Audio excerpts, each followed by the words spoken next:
Vamos falar sobre sono. Por que nós dormimos? Mais um episódio desta série de lives baseado aqui no estudo deste livro, Por que nós dormimos, de Matthew Walker. Boa noite, quem tá chegando aí? Sueli, Sabrina, quem mais? Alex. De onde vocês estão assistindo essa live? Conta pra mim. Prata. Boa noite.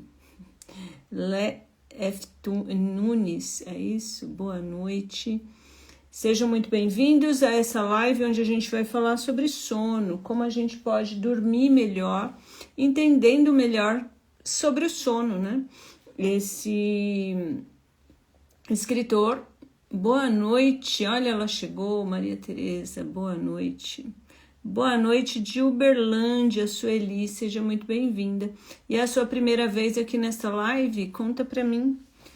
Uberlândia, Minas Gerais. O Marlen coloca boa noite, Florianópolis, que bacana.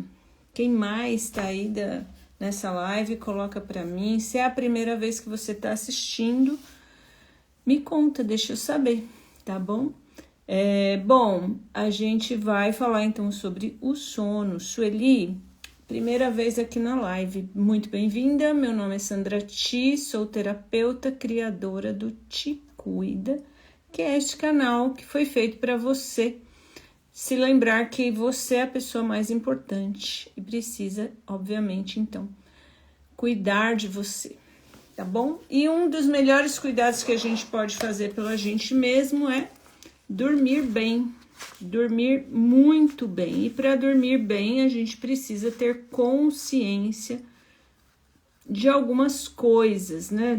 Existem muitas reclamações sobre o sono e a gente consegue aí melhorar essas reclamações com estratégias possíveis de serem aplicadas. Eu que agradeço a sua presença aqui. Todas as terças e quintas, às 19 horas, eu abro uma live aqui para trazer um assunto referente à saúde mental, né?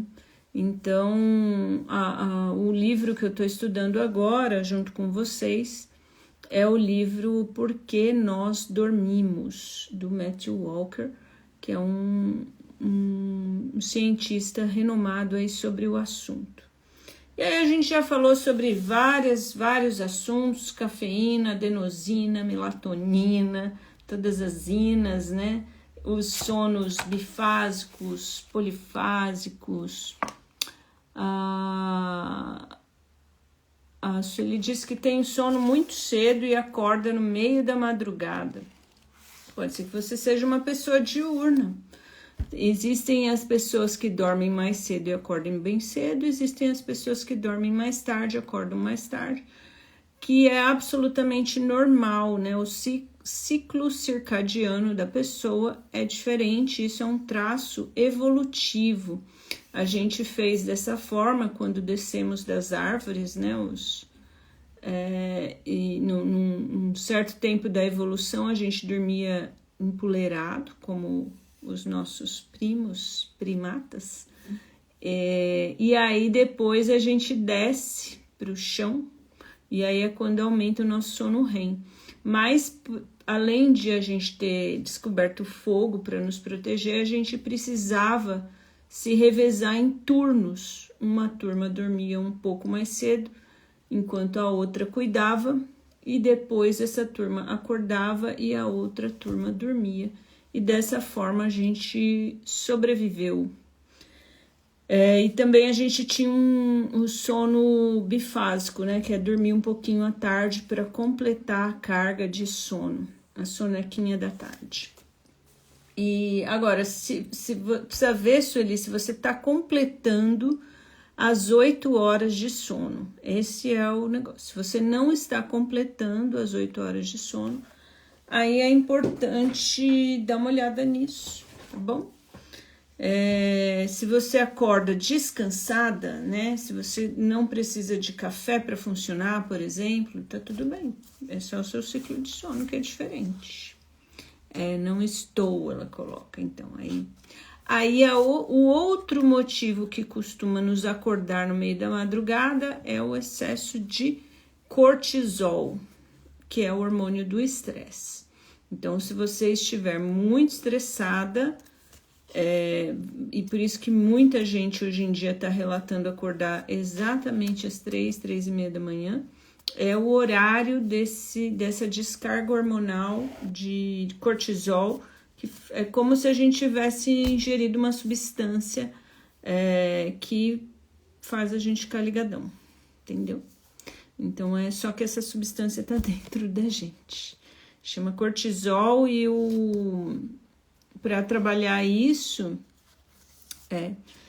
a Sueli coloca exatamente esse horário. Para trabalhar isso, Sueli precisa meditar. Pode ser também outra forma de relaxamento, um banho de imersão ajuda liberar o estresse, então fazer aí alguma atividade na água, se for possível. Que mais? Um escalda-pés já ajuda bastante, uma massagem, enfim, precisa inserir na sua rotina atividades relaxantes. E eu sei o quanto isso é difícil, mas às vezes é resistência, né? Então é importantíssimo olhar para isso, porque a falta de qualidade do sono impacta no seu sistema imunológico, né? Aqui nesse livro ele fala, acho que ele vai repetir ainda mais algumas vezes, que o sono, além de ser o melhor antidepressivo e ansiolítico, a privação de sono... travou a live, voltou? Conta pra mim. A privação de sono faz a gente ter problemas sérios de saúde.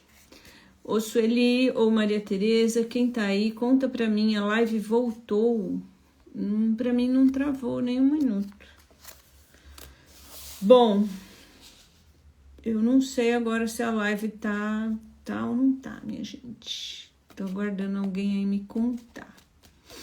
Se eu estou ao vivo, se eu não estou ao vivo. A Maria Tereza, sim.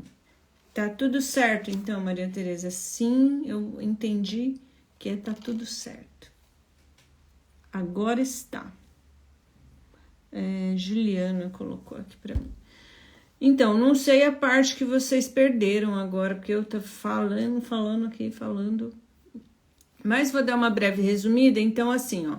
Se acorda 3 horas da manhã, é excesso de cortisol. Para o excesso de cortisol ser resolvido, precisa fazer atividade de relaxamento, como meditação, banho de imersão, hidroginástica, escalda-pés, ou mesmo um banho relaxante, né?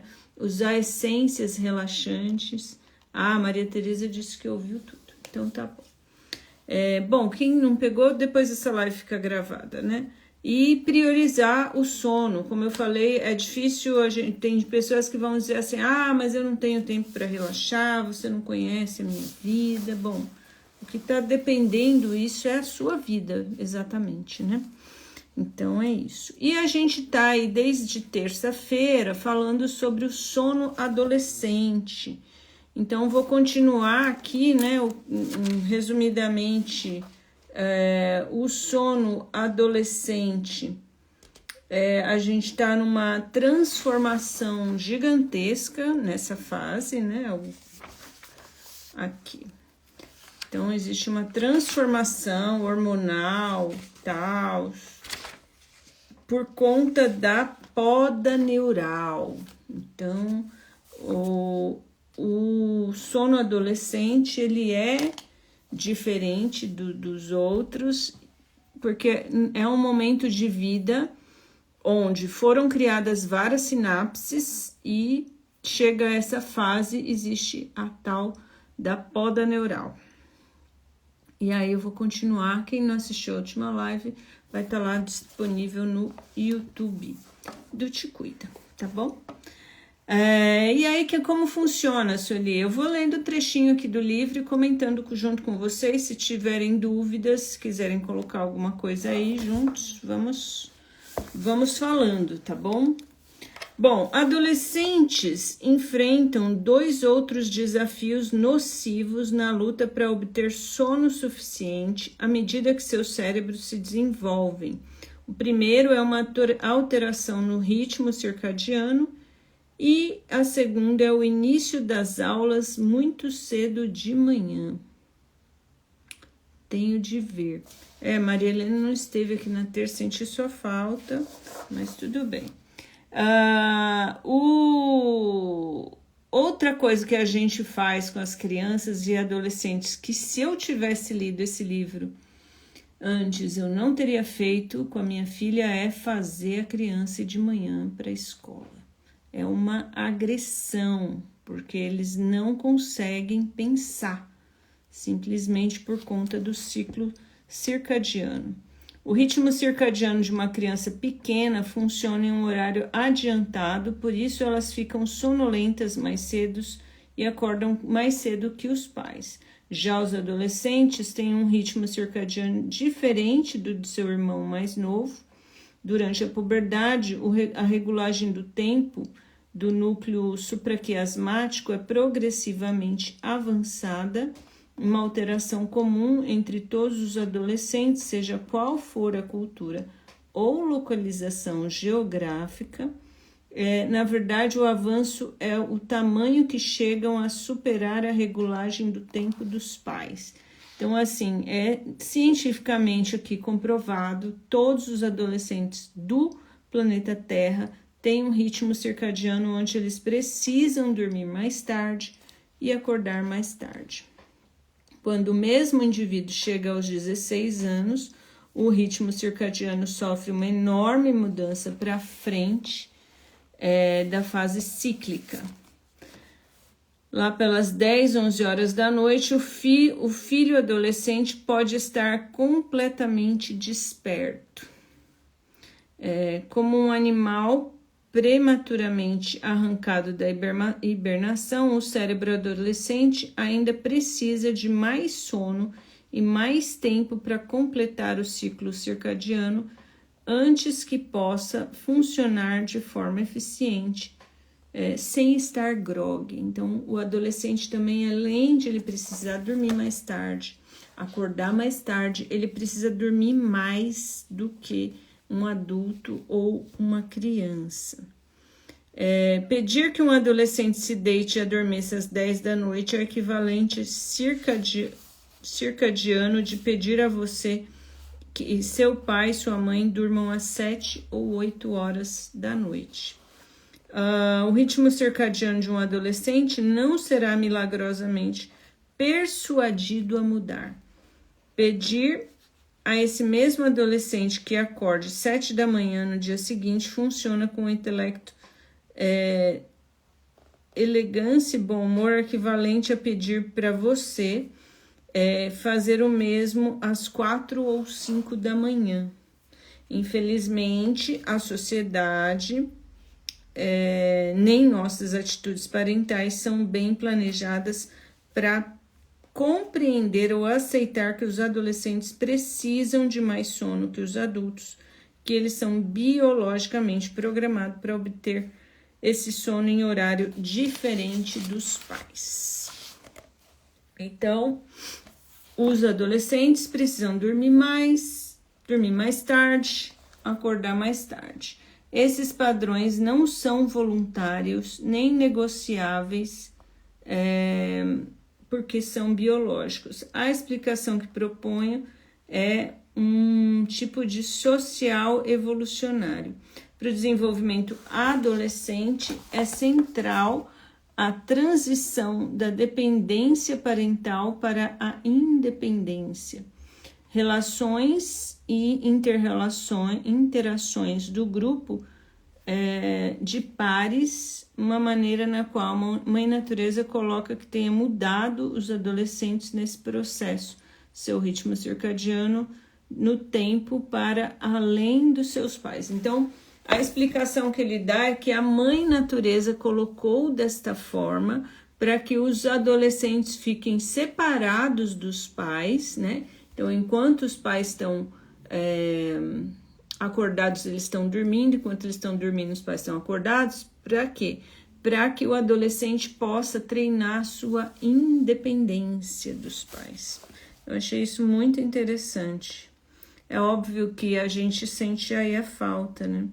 Essa fase tardia em que eles podem, por várias vezes e várias horas, agir de forma independente, fazê-lo como um grupo ou pares. É como uma tentativa segura de separar parcialmente futuros adultos dos olhos das mães e dos pais. Obviamente, isso envolve risco, né? Ainda há muito a aprender sobre o papel do sono no desenvolvimento. A cafeína também entra nessa questão. Nos Estados Unidos já houve uma política educacional conhecida como No Child Left Behind, nenhuma criança deixada para trás.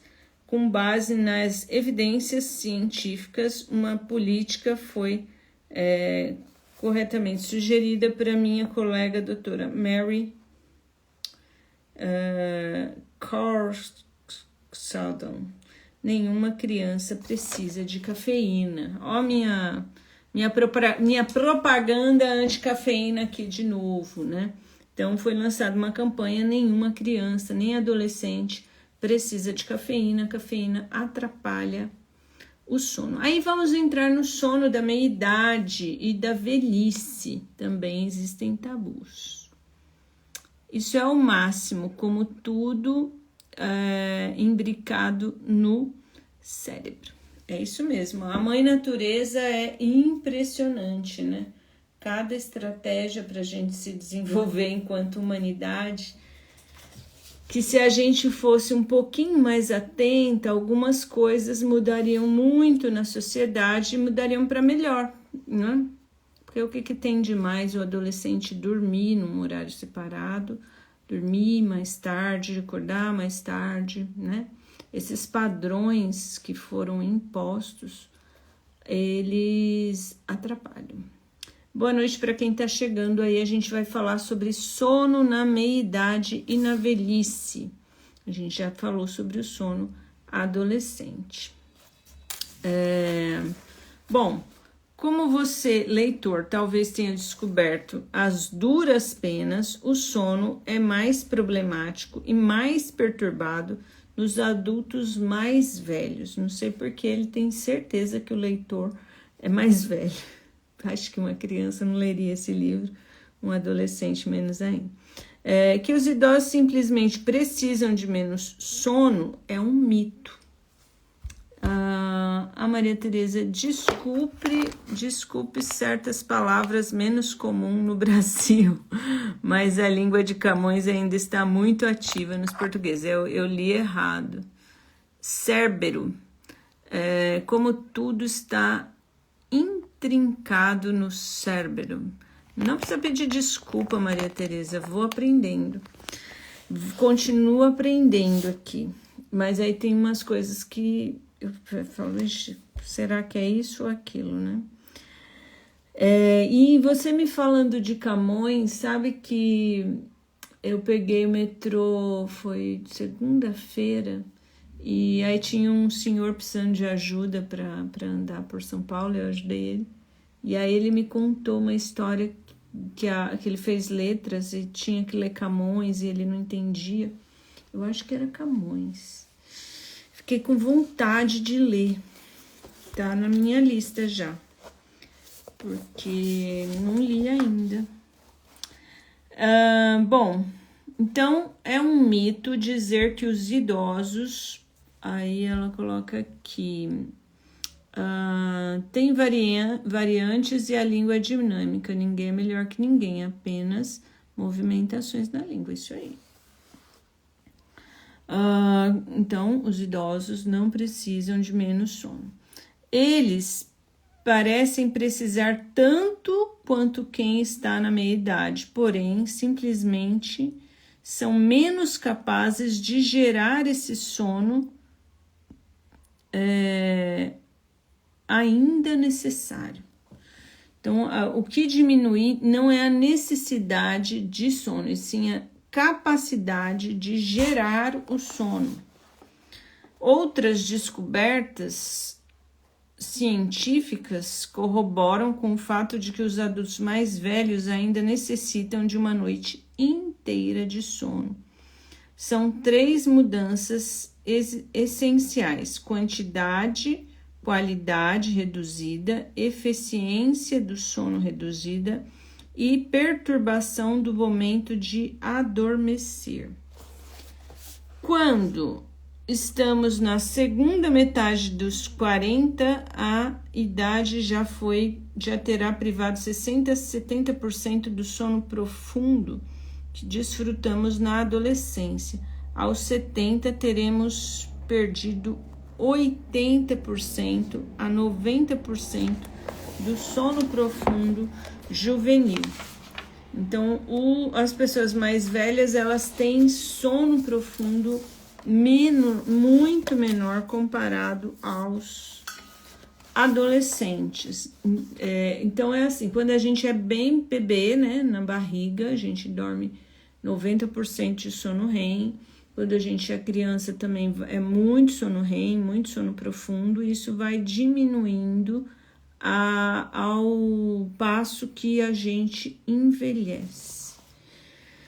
Em geral, isso significa muitos idosos avançam para os últimos anos de vida sem se dar conta da quantidade e qualidade do seu sono profundo decaiu. Isso significa que os idosos deixam de absorver a deterioração da sua saúde com deterioração do sono, embora os cientistas saibam que há muitas décadas de ligação causal entre os dois. E não percebia por quê. Obrigada, mais uma aprendizagem. Então, primeiro porque eu acho que a gente não acompanha isso, né? Depois que eu sempre gostei de saber o sono que eu estava tendo, né? Então, desde quando inventaram as pulseiras de medir o sono, que elas não eram nem assim como essa agora, era uma pulseira que conectava com o celular, não tinha visor na pulseira. Mas assim, sem a pulseira do sono é difícil a gente saber quanto sono REM a gente dormiu, né? É difícil. Agora, se você não acompanha isso ao longo da vida, como vai saber que diminuiu, né? Uma coisa eu acho que vai perceber, o que eu acho que a maioria das pessoas mais velhas percebem, é que o sono fica mais leve, que dorme menos, essas coisas. Eu sinto que percebem, né? Enfim, mas há uma conexão entre a deterioração da qualidade de sono e a deterioração na saúde. Então, veja, também o oposto deve ser verdadeiro, conforme a gente cuida mais disso e cuida para que o sono seja maior, o sono profundo seja maior, mais saúde a gente vai ter. Então, ao invés de absorver essa crença de que quem é mais velho tem que dormir menos, que é um mito, ele já falou aqui, a gente tem que saber que não, as pessoas mais velhas precisam de tanto sono quanto antes, e a gente pode se dedicar a isso.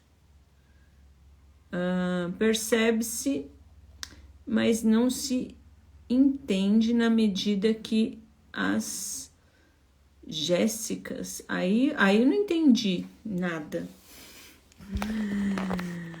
Percebe-se, mas não se entende na medida que possam ser um déficit próprio. As pessoas pensam ser um déficit próprio. É isso, Maria Helena, você tem razão. As pessoas pensam que isso está acontecendo com elas. Aliás, esse é um assunto de terapia. Muita gente vem para a terapia com uma questão porque ela pensa que é ela que está com um problema, que esse problema é só dela, entende? Então, ela pode ter vergonha de algumas coisas, umas questões assim, e aí ela não sabe que aquele problema é de muita gente, é comum. E é porque, de novo, né? O que eu acho um absurdo é que um assunto tão importante quanto o sono não é falado, não é divulgado, né? Assim, para mim devia ter uma campanha nacional, quiçá mundial, do governo. Assim como a gente tem uma de hidratação, né, de beber mais água, devia ter uma de dormir. Só que quem ganharia dinheiro com isso? Ninguém. Então, ninguém investe. Esse é o negócio do capitalismo. Enfim. Bom, para deixar bem claro, nem todos os problemas médicos do envelhecimento podem ser atribuídos à insuficiência ao sono insatisfatório. Então, nem todos os problemas são sono insatisfatório, mas um número muito maior das nossas enfermidades físicas e mentais relacionadas à idade tem ligação com a deterioração do sono. Então, assim, não são todos, mas são muitos. Não recorram a comprimidos para dormir. Jéssica foi erro do meu teclado. Aí eu fiquei confusa, Maria Tereza. Então, assim, não recorram a comprimidos para dormir. Em vez disso, aconselho que antes experimentem as intervenções não farmacológicas. Não precisa pedir desculpas. Então, assim, porém, a principal dela é aqui, ó. A segunda marca distinta de sono alterado à medida que envelhecemos, da qual os adultos mais velhos têm consciência, é a fragmentação. Quanto mais velhos ficamos, mais frequentemente acordamos à noite. Há muitas causas, incluindo interações medicamentosas e doenças, porém, a principal dela é a bexiga enfraquecida. Por isso, adultos mais velhos vão tanto ao banheiro com mais frequência à noite. A redução da ingestão de líquido numa metade no final da noite talvez ajude, mas não é a cura total. Então, há uma recomendação de a gente se hidratar bem, mas não fazer essa hidratação muito próximo do horário de dormir. A Maria Tereza coloca aqui, os idosos parecem estar sempre acordados. É verdade. E tem essa questão de precisar ir no banheiro para fazer xixi, né? Então, como adolescentes saudáveis, gozamos de uma eficiência do sono de cerca de 95%. Como parâmetro, a maioria dos especialistas considera que um sono de boa qualidade envolve uma eficiência de 90%. Quando chegamos à casa dos 80 anos, ela costuma ser de 70% a 80%. Então, o sono ineficiente não é pouca coisa. Quanto mais baixa a eficiência do sono em uma pessoa mais velha, mais elevado é o risco de mortalidade, pior a sua saúde física, maior probabilidade de sofrer depressão, menos energia do que ela relata e mais baixa na função cognitiva, tipicamente por esquecimento. Então, também está conectado a falta do sono com a memória. Bom, esse capítulo é bem grande, tá? Do sono na velhice. Então, eu vou continuar falando sobre esse assunto, Maria Tereza, na próxima terça-feira, às 19 horas. E quero agradecer aí as interações, as perguntas, os comentários, as participações, tá bom? Quem assistiu um pedacinho da live, quem assistiu a live do começo ao fim, também agradeço. Quem assiste a live gravada que fica lá no YouTube, muito obrigada. A gente vai aprendendo aqui mais um pouquinho sobre o sono e tudo isso fica gravado lá no YouTube para estudar junto comigo. É uma forma de compartilhar aí um conteúdo que contribui para a sua saúde mental, para a sua saúde como um todo, né? A Maria Tereza viu a live toda. Obrigada, Maria Tereza. Terça-feira, se Deus quiser, estaremos juntas novamente falando mais um pouquinho do sono na velhice, tá bom? Boa noite, obrigada e até a próxima live. Fica bem, te cuida. Beijinho.